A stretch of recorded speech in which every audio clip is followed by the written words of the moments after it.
Bonjour à tous, c'est Laure de Frandroid. Hier, Lenovo montrait pour la première fois en France son Moto Z et ses modules, les Moto Mods.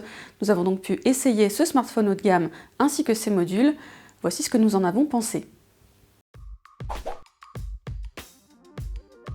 Les caractéristiques du Moto Z, on les connaît déjà. C'est un smartphone très haut de gamme avec son Snapdragon 820, ses 4 Go de RAM, son écran Quad HD de 5,5 pouces. C'est un ensemble très efficace et ce que nous avons vu, c'est un smartphone qui tourne très bien, sans grande surprise d'ailleurs. L'un des arguments de vente de ce Moto Z, c'est son boîtier en aluminium de 5,2 mm qui est donc très fin. À l'arrière, on remarque que son capteur photo dépasse un petit peu, même beaucoup par rapport aux autres téléphones haut de gamme. Pour en fait l'aplanir, avoir un téléphone standard entre les mains, on va y apposer un module, une coque, qui va être aimantée au téléphone et qui va donc arriver au niveau de ce module photo.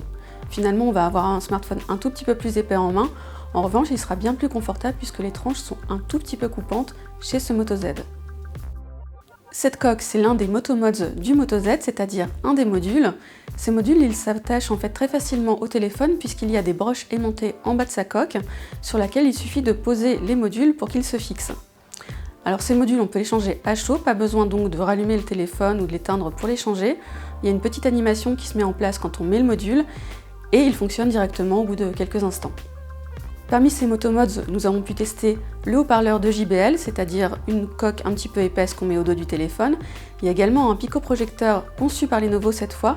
C'est le même que celui des Yoga Tab qu'on avait pu essayer du côté des tablettes.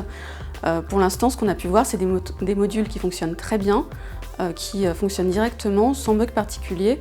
C'est efficace, c'est assez convaincant. Un détail à noter chez ces modules, c'est qu'ils sont alimentés par une batterie qui est incluse à l'intérieur. Donc tous ont un port USB type C pour les charger, comme le téléphone d'ailleurs. Donc normalement, sauf si on leur autorise cette action, ils ne vont pas puiser dans la batterie du téléphone.